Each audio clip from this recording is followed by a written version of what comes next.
Entonces, como les estaba comentando, podemos simplificarnos este proceso al hacer coincidir los vectores normales a la superficie gaussiana, que en este caso es un cilindro, con los vectores dirección de las líneas del campo eléctrico. Yo sé que mi vector del campo eléctrico es igual a la magnitud del campo eléctrico por el vector unitario que me define la dirección del vector, me define la dirección de las líneas del campo eléctrico, producto punto del vector R, que es el vector normal a la superficie gaussiana, que coincide con el vector unitario del campo eléctrico por la diferencial de área, siendo igual a la carga interna entre epsilon subíndice 0. Epsilon subíndice 0 es la permitividad eléctrica del aire o vacío, que nosotros ya sabemos que es 8.854 por 10 a la menos 12 coulomb cuadrado entre newton metro cuadrado, en el sistema internacional, claro.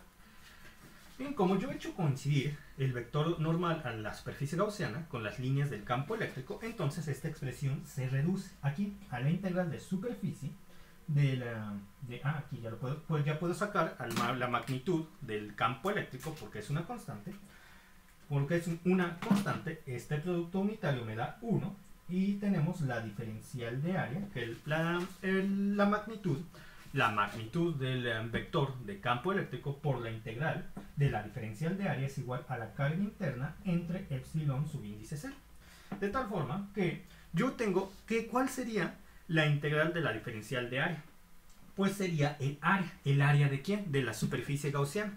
¿Y quién es la superficie gaussiana? Es en los lados, en la superficie gaussiana, es igual al lado de un cilindro. Solamente estamos considerando los lados de un cilindro. ¿Y cuál es la expresión para el área del lado de un cilindro? El lado, ¿cuál es? Pues es igual a 2 veces el radio del cilindro, R, radio, por pi, por la altura, que en este caso la altura la puedo manejar como h, la altura, de height, de altura en inglés, h, height, por, esto es igual a la carga interna entre epsilon subíndice 0. Dejen checo que todo esté bien. 2 por el radio. Sí, está bien.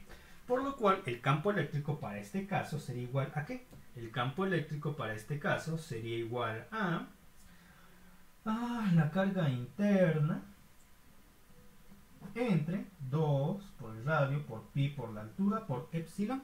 Muy bien.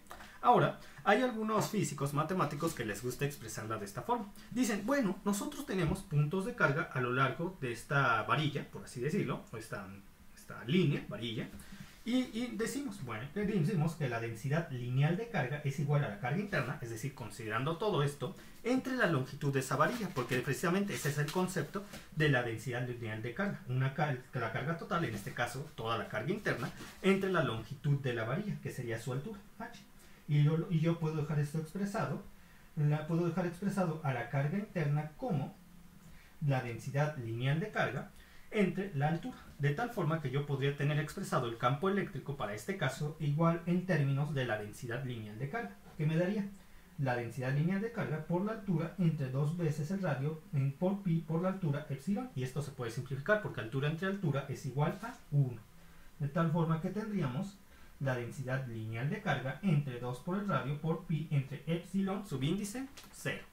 Muy bien. Ahora, yo tanto el resultado anterior para el ejemplo anterior como los puedo dejar expresado como una cantidad vectorial. Miren, yo tengo para el resultado anterior esta expresión. Yo sé que las líneas de carga se proyectan en dirección radial hacia afuera a partir de la carga que estamos analizando. Muy bien. Entonces, y sé que los vectores que me dan la dirección del campo eléctrico son el vector R paralelo o normal a la de superficie gaussiana o el vector E unitario del propio campo eléctrico. Entonces, vectorialmente, el resultado del ejercicio anterior lo puedo expresar como E igual a carga interna entre 4 pi epsilon entre el radio al cuadrado por E vector unitario. A su vez, yo puedo escribir esto también esta expresión del ejercicio actual de la forma vectorial, donde el campo eléctrico es igual a la densidad lineal de carga entre 2 veces el radio por pi entre epsilon subíndice 0 por R vector unitario, siendo R aquel vector normal a la superficie gaussiana. Perfecto. Ahora, yo tengo... A ver, dejen checo hasta este punto si no se me olvida algún detalle importante.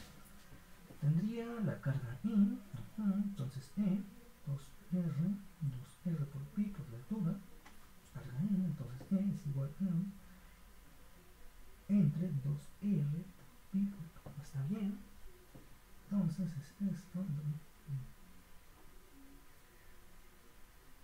todo está bien y todo está correcto.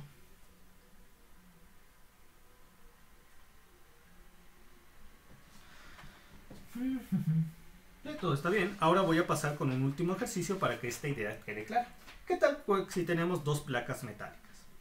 Tenemos una placa metálica, aquí está. Tenemos otra placa metálica, aquí está. Una está cargada con cargas positivas. Con una roja. Positivas. Lo voy a hacer otra vez, no quedó tan bien. Entonces tenemos una placa metálica, tenemos otra placa metálica. Una está cargada con cargas positivas.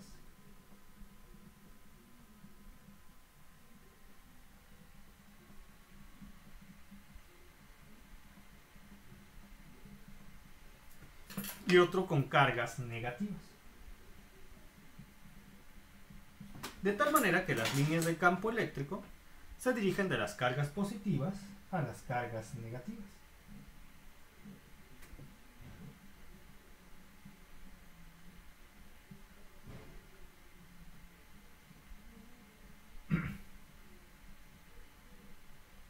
Aquí está. Entonces, la superficie gaussiana sería aquella superficie que logra cubrir o siendo aquella superficie que es atravesada por todas las líneas de campo eléctrico, de tal manera que yo he hecho coincidir los vectores normales a la superficie gaussiana con las líneas del campo eléctrico,